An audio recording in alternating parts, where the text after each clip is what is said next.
get something to drink. We're gonna have a good conversation today. It's live and also recording. So you're good to go, Dr. Carter. All right, Dr. Rivera, thank you very, very much. Hello, everyone. My name is Dr. Malika Carter, and I have the honor and pleasure of serving as the Chief Diversity Officer at SUNY Environmental Science and Forestry. My gender pronouns are she, her, hers. It is a pleasure to be with you today. We have a lot going on in our nation right now, and I will just let you know that the reason why we started this series of conversations called The New Normal is because there were lots of things that were going on, and there was lots of questions about what it is that the institution is doing, should be doing, what me as a person should be doing. Like many people were asking different types of questions about different types of things, demonstrations, protests, weapons, public speakers, right? There was lots going on, and we had the forethought to do this because we have often heard that institutions are very reactionary. So we wanted to be proactive, knowing that various different topics were going to be coming up. And also we knew that this political season was going to be upon us. So regarding that, we have been listening to what folks have to say.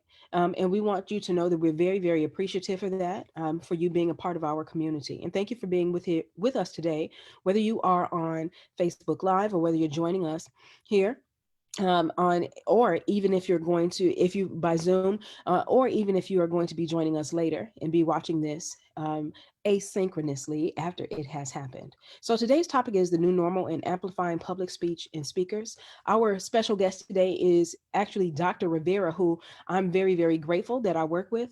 Dr. Rivera, did you want to introduce yourself before we moved on to the next slide? Sure. Hello, everyone. My name is Dr. Lisette Rivera, and my pronouns are she, her, hers. I'm the Director for Student Inclusion Initiatives and Special Assistant to the Chief Diversity Officer. That would be Dr. Carter. And I also will be monitoring our Facebook Live. I did see there are some people on there already, so please feel free to write any questions in there, and we'll try to answer them as well. Thank you, Dr. Carter. Thank you. So we run these most like a conversation, but before we begin, we do want to make sure that you understand that we acknowledge Native Indigenous people on and around ESF. I acknowledge with respect the Onondaga Nation, the Firekeepers of the Haudenosaunee, the Indigenous people on whose ancestral lands ESF now stands. Very, very important. And I was smiling at this. I just was at the grocery store and I saw a person that had Homeland Security on their shirt, and then a picture of Indigenous people, and then it said, how did it go? Oh, serving since 1492. I thought that was something else. So it's really important to make sure that we acknowledge people that came before us, not just our Indigenous people to ESF, but just our lineage, particularly because they have given us the right and also the honor to be able to have conversations like this today. Without them, we wouldn't be able to have these types of discussions. So we wanted to begin with some policy and some federal and state guidance. And so just like I told you, we have this as most like a conversation. That's what we want to do today. So I want to first begin with the First Amendment because there has been a lot of concern about how, especially with the new executive order, if you haven't heard about that, Executive Order 13950, that talks about training and professional development regarding inclusion and diversity and equity. And folks are saying, well, how can you tell me not to say these certain words? Well, that's a good question. If you haven't, we are in a virtual environment. We encourage you to go ahead and Google that. And it came out September 22nd. The offer, and so we want to make sure that you understand that that just happened because that's a big, big deal. And so the First Amendment just says this: if you're not familiar with it, Congress shall make no law respecting any establishment of religion or prohibiting the free exercise thereof, or abridging the freedom of speech or of the press, or the right of the people peacefully to assemble and to petition the government for redress of grievances. Important. Dr. Rivera, you know some of the things just like I do that are going on. We're both very close to our work. And as you know, this has a lot to do with that new executive order when we talk about free speech. Because when you tell people not to say something, that has implications for academic freedom and the like. But why is free speech important when we talk about this particular topic that we're dealing with today? Well, especially since we are in the field of academia, it's really important for us to be able to do the research and to actually also to be able to teach on it and have conversations that are related to the classes that we're teaching. So I think that that's one of the reasons why we are striving so hard to make sure that we understand the executive order. For us as a state school, we also want to make sure that although we aren't exactly federal employees, we do have federal grants, and there are so many other layers of people who could be impacted by that executive order. So we also on our end are making sure that we are compliant, that we're not putting SUNY ESF in danger, that we're also not putting anyone who might have a federal grant in danger, or any of the programs that receive federal funding. So we are watching it very closely. As Dr. Carter mentioned, we have been working with the SUNY-wide system, with all the chief diversity officers coming together to figure out how we are working to understand this executive order, because we're really trying to scramble, like, what does this mean? What can we and can't we do? We have seen some schools not within the SUNY system that have given up on diversity and inclusion training programming as a whole. We have not. SUNY has not. SUNY is committed. So I think that's one of the reasons why we want to make sure that our messaging is clear, and that we're providing that platform for people to come together and really understand diversity and inclusion, and also make sure within the guidelines. So that's what I would say for now, Dr. Carter. It makes me very proud that I work here. I also wanted to tell you something else too. We have picketing and demonstrations policy at ESF. Issue date, you can see here, 1998. So ever since then, and I'm sure even before then, there were picketing and demonstrations on college campuses. And so it's really important that we recognize that this exists, because when we talk about political speakers, whether they be political speakers, religious speakers, non-political, non-religious speakers, controversial speakers, whoever they may be, it's important that we recognize what policies and procedures pertain to that, and also what type of things does the person have to walk through in order to alert the institution? Because just like they taught us in kindergarten, it's safety first. And that's really what we want to do. We want to make sure that people are safe as much as we possibly can. So here's what it says. Groups are occasionally interested in picketing, demonstrating, or otherwise assembling on ESF property in order to ensure compliance with SUNY Board of Trustees policies and to provide campus guidelines for such assembly. The following procedure has been established. Skippy, skip, skip. Those involved in picketing and demonstrations may not engage in specific behavior or activities in violation of the provisions and the rules of the SUNY Board of Trustees, which are outlined in another document. It says a minimum of 7 days advance of any rally, assembly, picketing, demonstration, or other gathering to be held on ESF property shall be given to the president or his designee. What is interesting about this? This is the policy. What's interesting about it? Okay, I'll just tell you. Here's what's interesting about it to me. First, the first thing I noticed when I was reading this policy, maybe I shouldn't even say this, but I'm just going to go ahead and say it. To be held on ESF property shall be given to the president or his designate. His, why can't it be a her or a they? Okay. Exactly, Dr. Back to the topic at hand. Back to the topic at hand. So that was interesting. But also, I thought, I don't know anybody that's going to be like, let's pick it. We got, it's 7 days hence. Let's tell them what we're going to do. Oh, let's demonstrate in like 7 days. It doesn't usually happen that way. Would you agree? I agree. And I've actually worked with students at previous campuses who really wanted to demonstrate on campus. And I knew about it because of the work that I did. The students had told me, but they had not formally told administration. So I was like the in-between, helping them to understand, okay, going through the administration is also their way of protecting you. They're not going to stop you. You have the right to do this, because it was also state property. And at that campus, we didn't have a designated area. But needless to say, the students didn't really submit it, but we all knew it was happening. So we were out there to, one, support, but also to protect, because you had public safety out there, you had administrators out there. So yes, it's that fine line, that I've been in, like, okay, how do I support the students? How do I support administration? And helping people to understand that we are not necessarily here to stop you. We also just want to protect you and protect all parties and let it happen. So that's the one thing that I share. And now you have COVID. So if you're going to be gathering, especially like impromptu, Like who has, or do you have any safety protocols? I hate to say that, but if somebody was to say to me right now, let's protest, normally I'm down. Don't get me wrong. Let's do it. Let's get together. Let's do it. But when you say now, like post-COVID, let's get together and protest, I'm like, you passing out masks, hand sanitizer, right? Because it's life or death, right? So the institution can react to, even if it's not a world pandemic, right? The institution can react to helping protect people if we just make sure that we're cooperating as much as we possibly can, but staying true to the cause, whatever that cause may be.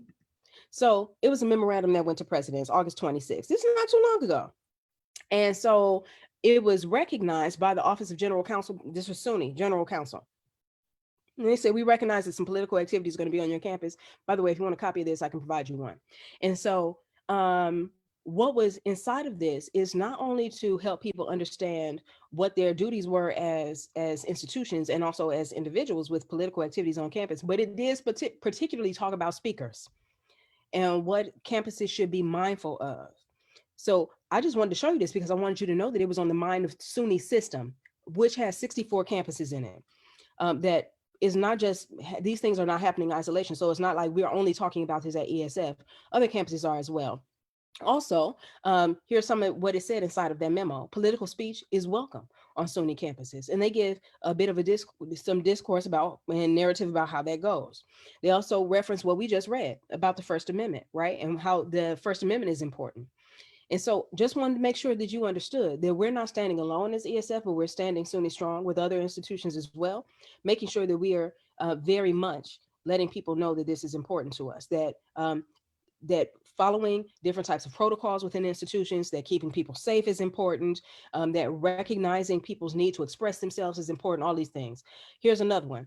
General counsels, all the general counsels, every single one of our SUNY schools has a general counsel. They're appointed out of SUNY system, by the way. So they're technically an employee of SUNY system, but they work on each of our campuses. They have meetings every so often. And so on the 25th of 2020, some updated ethics and guidance on political activities went out. Now you may say, Dr. Carter, why are you sharing this? I'm sharing this because it's important, again, because it relates directly to, and even embedded in this, it referred to what the institution should be mindful of as far as controversial speakers in political season, right? So this is August. We knew November was coming. So that's why all these memos were coming out, to just keep people mindful. But I just want to hear, Dr. Rivera, you already know this. It's not just going on at the local level, it's going on at the national level. You and I just talked about the executive order. Mm-hmm. So now you have this, also September 2020, Betsy DeVos said, look, we need to make sure that state institutions are protecting free inquiry and religious liberty. Why do you all think that this will come up now, right before political season? Dr. Rivera, what do you think? I shake my head to that. I think just knowing that there can be so much controversy or people thinking that we want to limit other people's identities or their beliefs, which in actuality, I will say is not the case. I particularly around this topic, Dr. Carter, had two things that I wanted, one to ask you and then one to bring up. I think for me, understanding that there's a difference between us bringing speakers to campus versus us as state employees, ESF employees, delivering that political speech. That's something that we cannot do. So we can bring people, but we as employees are not to do that. I think, I don't really know how that goes with an academic freedom within the classroom, Dr. Carter. Did you want to speak anything about that? You saying something now. Did you hear about the lady at, I'm not going to name the institution, a SUNY institution that was in the classroom, and she said, if you're voting for Trump, you should think twice and this and that. Did you hear about that? I did. Mm-hmm. Okay, so this was in the classroom. This person was supposed to be teaching. Now, here's my opinion, and here's what Mr. Kevin Hayden, the ESF legal counsel, will probably tell you. I can't speak for him, but I'm going to tell you what I think he would say. He would say, in academic freedom, when you're speaking in the classroom and you're pontificating as the intelligentsia, as a professor, as a faculty member, if you're telling people something, you're basing it inside of the academic rhetoric that you are trying to communicate. He will probably also say that your personal opinion about a political party or a candidate is not a protected class. As a matter of fact, he said that today when we were presenting to several of our colleagues. He and I do anti-discrimination, anti-harassment training together. He actually did say that. And so you can't say, oh, because I'm independent, because I'm Republican, because I am Democratic, blah, blah, blah, because I'm the Green Party, you discriminate. That's not a protected class. He'd probably say that. And so he would tell you basically to keep that to yourself.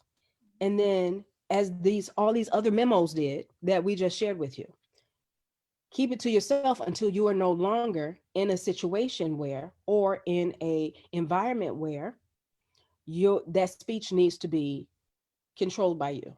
Because if I pay you to teach me about chemistry, that's what I need to know about. I don't need to know who you're voting for. And also when you teach me about chemistry, that's protected. Even if you're telling me about chemistry as it relates to politics, right? So you could say, I don't know, I'm gonna make this up off the top of my head, that such and such a chemist was a Republican, and that's why we had this breakthrough in chemistry, right? That's great. And because it relates directly to the academic rhetoric that you need to deliver. But if you're talking about just things as a standalone that has nothing to do with what that student scholar can use, I think is out of bounds. I really, really do. I mean, I don't care what particular party or affiliation it has. That's probably what Kevin would tell you. So that's my take on it. And I really, really hope that people would begin to, if we have questions on Facebook, please send them in. If we have things like that you want to react to, please send them in. We really would like to get you into this conversation as well. So we have some other participants on here, and we just want to let you know that if you want to take yourself, if you want to be taken off mute or try to take yourself on mute, please feel free to do that. We want you in this conversation as well if you have something to share, because that's what this really is, a conversation. I told you to get some coffee, tea, or milk. I do want to go back to one other thing, Dr. Carter. Also just making note as state employees, mindful of what we're doing when we're working, when we're actually working, and where we might be posting personal opinions, political opinions, especially during work hours or on work equipment. I know there's a little bit of a fine line with work equipment and so forth because most of us are working from home, but most definitely what you are posting can come back depending, it can come back, it can haunt you, especially if you're doing it during your working hours. The other thing that I just wanted to mention, Dr. Carter, was when it came to bringing guest speakers and allowing, the freedom of education and the freedom of, not education, but of dialogue. I just want to share a story. At another campus that I was at, there was one speaker that a student group wanted to bring to campus that was known to specifically target marginalized communities. And that so the student body voted not to have that come. However, it was overturned by administration saying, no, they have not done anything. We have to bring them here. They have the right to come here. And I just wanted to share that because for me, as someone who works in the field of inclusion, diversity, and equity, I also had to take that step back and work with our marginalized communities to help them understand inclusion also means we have to have space for those that we may or may not agree with. There's still a fine line. If they cross the line, if they cause harm, then we can do something. If they violate student policy or guest policy, then we can do something. But the mere fact of them coming to campus, as much as we may not want to hear what they have to say, it is allowed. So I just want to share that, that's what I think right now. A lot of people seem to think diversity and inclusion, it may be no, it's all negative. You only want to hear one side, when in actuality, inclusion, we want to have all sides present, make space for all sides. And I just wanted to share that part, Dr. Carter, because that was something really hard in helping students to understand, it's okay. We can do other things, and we'll have another program, to counter it. But, yeah, it was tough. That's hard. That's very, very difficult. That makes me want to swallow. Mm-hmm. It makes me want to swallow. And here's why. I have noticed over the course of my career that in order to do my job, I need to be tolerant of the intolerant. And that's very, very tough. So when people have fundamental beliefs that they will not shake, you're like, okay, and you have to I'm serious. You really have to come to some type of conclusion about how you're going to move forward together. And it's not easy. And when I say it's not easy, I mean to the point where somebody believes that I should not exist, right? Mm-hmm. Because of my beliefs. I mean, like they believe that I should be erased from existence. That's very tough. And also going back to what you said about, bringing one, speaker, you also have to be mindful of, if you're in our jobs, you have to be mindful, if you're going to allow XYZ speaker the exact opposite, you can't shut the exact opposite down just because you don't want to hear it. The way you fight hate speech, or if you perceive it as hate speech, is with more speech. So you bring in that other person that's the opposing side, whether you want to hear it or not. Or if another student group says, well, let's have the anti of this, you can be like, no, we just had this one over here. Nope, no, nope. You got to have both. You got to allow both to happen, because then that they can say that you didn't allow, right, that to happen, and that you're suppressing freedom of speech. I also want to tell you something else, just to give you an example. 18 something, the guy's name was Samuel A. Cartwright. Samuel A. Cartwright was a physician. What he did was he went from school to school, and he would say, you know what? I believe that if your slave tries to run away, they have a condition called drapetomania. Honestly, Google this if you don't believe me. So what he did was he went in my mind, I'm saying this, indoctrinate physicians and tell them that runaway slaves had a condition, and it was called drapetomania. Now, let's say we moved it up to 2020 and somebody was saying that same thing. Let's say the world was different at that time, yes. But let's say we moved it up. Okay, so now we have a situation where somebody is saying something that we fundamentally disagree with. So do we say, Samuel A. Cartwright, you can't come to ESF? No, you can't do that. What you can do, though, is you can say, do we have any other speakers here or in our immediate surround where we can bring that person in, so that we can give people air in their own mind to have free inquiry, so they can question both of these sides of this issue. That's exactly what higher education should be. Yep. Right? Yes. We do have one Facebook question, Dr. Carter, kind of in line with erasing people's culture. So from one of our Zoom panelists as well, too, Indigenous Peoples Day was added to a SUNY four-year college for the first time this year as a dual designation as Indigenous Peoples Day / Columbus Day. Why are only a few SUNY schools placing Indigenous Peoples Day on their calendar? In this case, it was added but not celebrated. How can all SUNY schools include Indigenous Peoples Day? I will let you begin that one, Dr. Carter. Clearly, I have a lot of thoughts on that as well. Sure. There is a history, a timeline of not only SUNY, but also ESF, what SUNY has done and what ESF has done. And then I even referenced some of the other schools. I did a lot of research on this in order to provide let me also give a shout out to Dr. Maureen Fellows and Mark Lichtenstein, who also helped to get this timeline together and share these things with me. And so we do know that there have been some movement regarding this acknowledgement and celebration beyond just one school. We also know that there have been bodies of individuals, such as all of our provosts across the system and our faculty governances across the system. That means all the 64 schools that have faculty represented at this SUNY level, right? So they passed a resolution. So there's been lots of activity, but if no one has ever heard it, it's a song, and it says, no, I shouldn't say it. I shouldn't say it. I don't know what song you're thinking of. But this is a conversation, right? This is a conversation. Yes. All right. So the more money we come across, the more problems we see. So that's what the song says. So what I'm telling you is that many times equity is not necessarily based in the morality of it. Equity is based in the saving face and the economics of it. And that's going to be the title of my book, if I ever do write it. It's going to be, there's not always a moral high ground, but there's always the economic bottom line. And so when you ask me that question, I automatically think, a lot of people got to go home on a holiday. That's money, right? I also think about how the power and economics that's embedded in history and culture have been leveraged in order to create holidays in the United States. I think about that too. So what makes, I don't know, Christmas and New Year's more important than Indigenous Peoples Day? It's about who commodified it, right? So in order for that to change, so you asked me a question that's perpetual a circle, unless we are all going to agree to change it. And that change may come by legislation, not just because of morality that we have to make sure that it happens, but it's going to have to be legislated. like those other holidays, whereby people get to go home and still get paid. That's the answer to the question. If you ask me, and I'm being honest, this is not my political way of saying it or my saving face of institution or SUNY trying to say it. That's my real honest opinion about the answer to that question.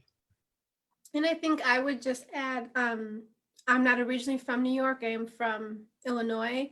And I know that here in New York, Columbus Day is still actually a state holiday as well. So there's nothing that we could have done with that when the state is also celebrating Columbus Day. I'm really proud that our campus celebrated Indigenous Peoples Day with our event. And yeah, I would just add that you definitely see the trend and the movement and people asking in the debate of, okay, well, if you're going to change it to Indigenous Peoples Day, then why are you taking Columbus Day off and getting paid?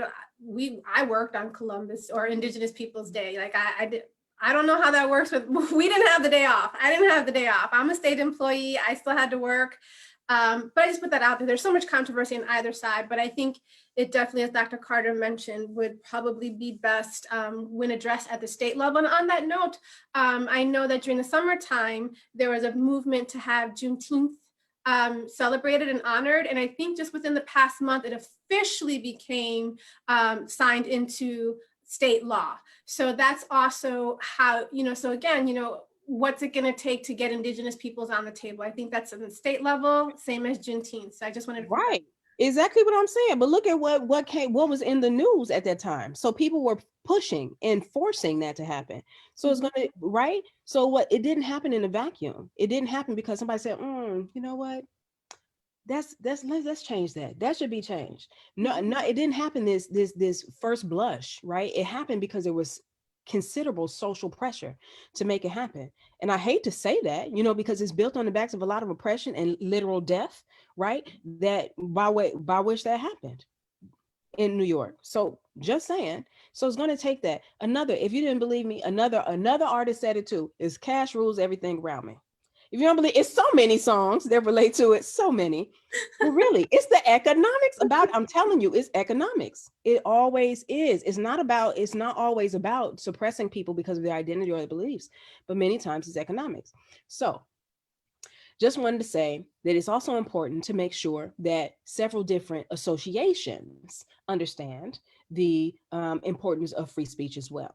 NASPA, National Association of Student Personnel Administrators, or Student Affairs Administration in Higher Education. So NASPA, they came out with this and they said, we're going to create a guidebook. And that's what they did. They created a brief, a guidebook. And this guide is called Free Speech and Inclusive Campus. How do we foster the campus community we want? It's really good. It's really well done. But I took some snippets of it and I wanted to share them here with you. So this guide on free speech and deliberative dialogue on campuses. Here's one of the things they headline with, this particular figure. I'll just let you just breathe that in for a second. If you had to choose, which do you think is more important? Diverse and inclusive society or protecting free speech rights? I told you I'll get some coffee, some tea. I told you it's going to be a good one. Well, I mean, my thoughts when I think of this right away is the fact that this is just something that we see really prevalent right now as well, is when someone is asserting their freedom of speech, they don't think that allows someone else to respond with their freedom of speech. They want to, use their freedom of speech, but then silence someone else. And I see that prevalent no matter what side you're on. People always want to silence the other person and say, well, I have the freedom of speech. You can't shut me down. I can say whatever I want. Well, okay, but so does the other person. So that's just, I know I'm all for the diverse and inclusive society, but that's just what I thought of when we're talking about protecting free speech. And I think people need to understand that means everybody's speech, not just your speech. Mm-hmm, mm-hmm. I have always been, I was one of those children that I talked a lot in class. I got in trouble for talking, if you can believe that. I mean, like, how do you get in trouble for talking? Like, I can't believe it. But that was me, right? And so when I had to take a note home, it was because I was talking too much in class. And so I always reflect upon that and I kind of giggle because I was generally merit roll / honor roll, right? Probably just merit roll when I was talking too much, but whatever. And so one of the things that I walked away with from that lesson early in my life is that you can talk. There's going to be some consequences. You can talk. Nobody ever told me this. I mean, they would say you need to stop talking so much, but really, when I think about it, nobody ever told me to stop talking. I can't remember. They say, oh, you got to, now here's the appropriate time to talk. Here's when. But some people have actually been told, stop talking. I haven't really been told that over the course of my life, but I have been told that I talk too much, which is, I find that hard to believe, Dr. Carter. Honestly, really. Two of us, I'm the one that usually talks the most. And seriously, I thought to myself, wow, I'm really, really grateful for that early experience, and that's what life is. You benchmark your experiences to build new understanding. And when I reached back into the coffers of my mind about that, and I thought, wow, yeah, it's true. Nobody ever said to stop. But what was more important to me, the lesson that I took away from that is that when I did talk, there were consequences, whether it was somebody reacted a certain way, I got in trouble for telling business out of the house, or because my parents were like super secretive, like they were in the CIA or something. I'm like, well, why can't we tell somebody that we got a new refrigerator? I don't get it. Silly things like that. But now I know, right? Because it takes developmental understanding to understand why you don't say certain things. So now I know that we don't say that we got something new in the house because we live in a high crime community. And now I know that when we buy something new, we put it in black garbage bags, we tear it down, because if somebody perceives that we buy something, we're about to get robbed. You see what I'm saying? So the lesson here for me is that you can say anything you want to say, but not only that, there's going to be consequences, but you may not even have the maturity yet in your life. And I mean, I don't care if you're 99, you may not have the maturity yet because you haven't walked a particular experience. So how dare we silence anyone else who may have more experience than us in a different perspective, and we're trying to shut them down. Dr. Vera, did you have anything to say about that before I move on to this next slide? Yes, there's a comment about you on Facebook. Oh, somebody said I talk too much. Is it my teacher, Miss Shanisi? Are you on here? Laura Crandall's just joking around saying, no way, you're a wonderful educator and storyteller. So I thought I would share that. But on this topic of free speech and silencing other people's voices, I don't know if someone has tried to really silence my voice as a Latina, because I'm also a military veteran. So for me, my gender, my sex has always been more prevalent and what people have tried to silence. That's just been my experience. I'll definitely, something I could say as a military veteran, I have definitely experienced people trying to silence a female's voice. But that's a whole nother topic. Okay, so let's deal with this, shall we? All right. So in that brief, it said, I'm just going to ask just a couple of these, whatever you find interesting, you want to bring some up, but I found some of these interesting. So here's the ones that I wanted to point out. I'm just going to point out two. So example of what could be done is that the institution should create policies that uplift historically marginalized voices and dismantle traditional authority structures. On the other side, a consequence and a trade-off to consider is such policies may underscore the perception that student affairs particularly, remember this was written for a student affairs audience, disproportionately supports left learning agenda and may create another authority structure that limits dissent and opposing viewpoints. Let me get my coffee.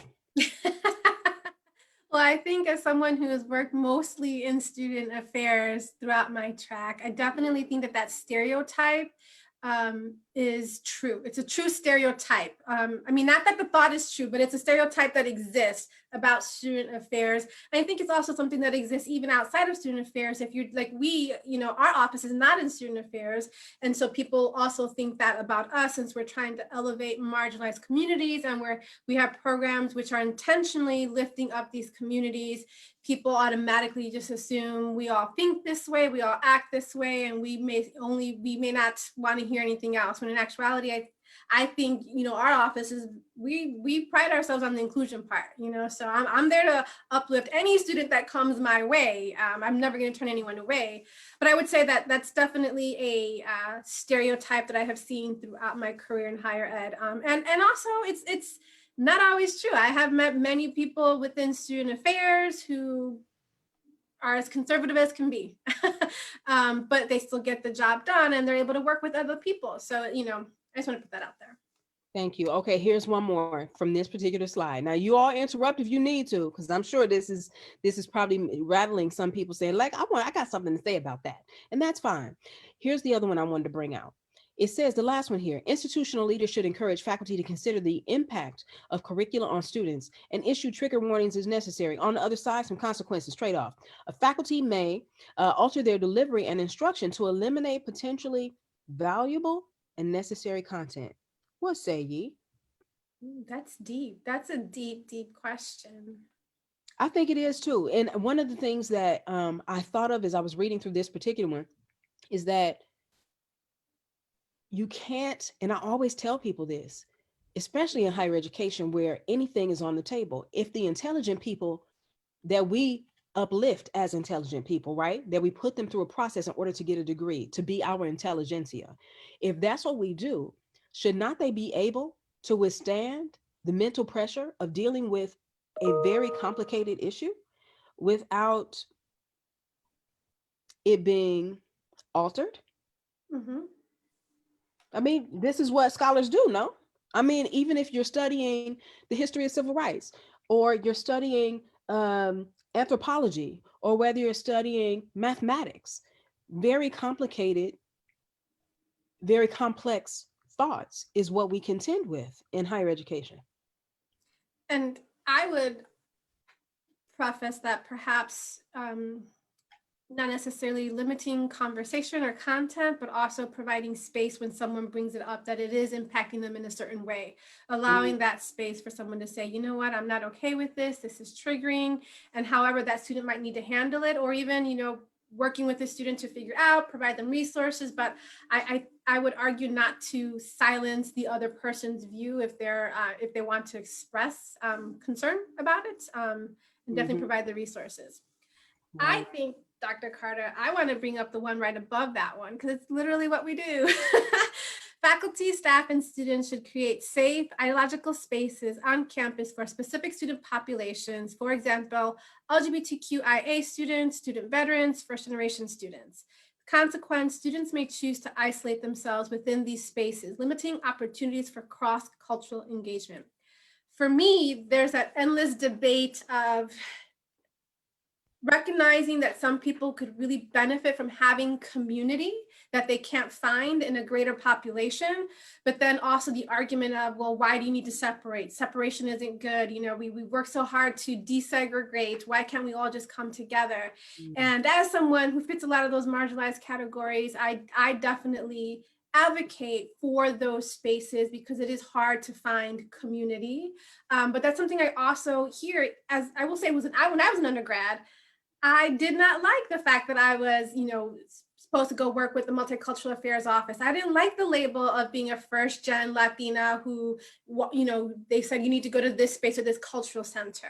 I was very much against, why do I need to have a separate space? And it wasn't until later in my college career that I realized, oh, okay, this is a sense of home. And now I understand why these spaces were created, because I started to find my community, my sense of home. I finally started to see, okay, you know what, I am I am one of the few in my classes and at a very predominantly white institution. And yes, I actually do benefit from meeting and talking with other students from Chicago who get it, and I don't have to explain myself. So, it's that conversation back and forth. So I leave that to, for people to decide, but it's something that as I have gotten older, as this is the career path I've taken, really helping people to say, you know what, it's you choose what you want. We're here, we're community. So yeah, it's just allowing that space. So that's like me with the talking, right? That's what I wanted to validate what you just said, because it took you to get to another stage of development, right? And in student affairs, and even in co-curricular as well as curricular environments, we talk about stages of development. You got free Paulo Freire, who even talks about in Pedagogy of the Oppressed, who even talks about these layers of understanding. We even have, Chickering's vectors, right? So for those of you who don't know that, please, in a virtual environment, feel free to Google. And so in student affairs, as well as in academic affairs, we talk about different levels and stages of development. How nice was it that the institution allowed both, right? So it allowed you to do that separation, but when you needed it, allowed you to do that gelling with other individuals, right? Yep. And so what I thought you were going to bring up is that when we have these types of spaces, people try to bring in different speakers that align, right, with certain types of either identities or values of students in those spaces. Yes. And so that can be a good thing, and it can be a bad thing. It can be very polarizing to some, and it can be very affirming for others. So it's some trade-offs. It's some trade-offs. But I feel like an infomercial. But wait, there's more. All right, so look at this. I got two, just two. And I'll give you a chance to breathe this one in. But I have two that I wanted to bring out from this one. All right. This conversation is getting thick today. All right, here goes.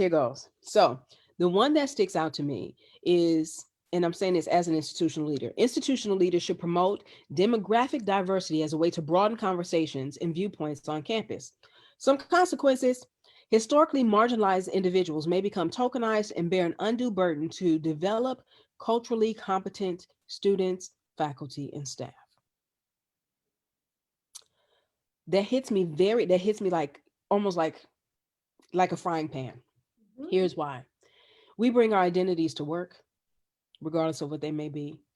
Unfortunately, because of iPads, IPEDS, integrated post-secondary education data system, it is very narrow in the information that it collects about either the workforce or the student demographics. And generically speaking, is going to be just gender and race. And as we know, there are several other different types of demographic markers that are not even quantified. So therefore, we cannot adequately provide resources to those individuals. Dr. Rivera, can you think of some that we don't quantify? Resources that we don't provide? No, demographic marker that we don't even quantify. We ask people about their gender and race. What don't we, what are we leaving out? Who are we leaving out when we ask those questions? Well, we don't necessarily, I'm not sure where you're going with this. We definitely don't ask their income, so their socioeconomic background, although we can, there are other avenues where we can gather that information, but right off the bat, we don't ask for that. We don't necessarily ask for their disabilities or their abilities. Again, though, we do provide another space where someone can self-identify. We don't ask religion. We don't ask, well, sometimes we also don't provide enough spaces, for someone to provide their own gender or their own sex, their own name. So we at ESF are doing a better job at that. But yeah, those are the top things that I can think of, Dr. Carter. Absolutely. My mind was going somewhere else, so I'll get to that. No, but and this is exactly what we need to make sure that we are adhering to, because when it comes to listening to our community about what types of speakers they would like to see, how do you know if you don't know who your community is? We just know who's male, who's female, and the quantity of them, and who is based on iPads, their race or ethnicity, which is different. So we don't know a lot about our community. And so if we don't know a lot, how else do we hear from them about what types of speakers, controversial or not, that would cater to their interest and also build on their scholarship, because we, after all, are a higher education institution. So that's where I was going with that. Well, my mind was going to the fact when we're talking about that schools should promote demographic diversity, and then, the consequence of marginalized individuals may become tokenized and bear an undue burden to develop culturally competent students, faculty, and staff. I think of the racial battle fatigue that happens with staff and faculty who are tokenized, where we are one of the few at our campus. Like you and I, we are one of the few women of color on our campus. And I think for me, the burnout of people of color, I know we're not going on that topic, but the burnout of people of color, because we get so tokenized and so pulled in so many directions, that's where my mind went, but I know that's another conversation. The other one that goes along with that too, Dr. Rivera, is institutional leaders, the last one. Institutional leaders, faculty, and staff should invite speakers to campus based on their potential to contribute to the overall learning of the campus community. Totally agree. However, some speakers on the other side of things may be prohibited if they are deemed to be an institution or to lack factual truth or evidence. That rubs me in the wrong way so many ways, because, and I'm just going to say this, and I hope that I'm articulating myself correctly and well. Research and development, especially at a research institution like ESF is, we have to come to grips with the fact that indigenous knowledge or first knowledge was built by and is commodified by anything that came after it. So the way that higher education, its bread and butter, if you will, is writing down information, using someone else's information, making new information based on what you just learned, and then commodifying that.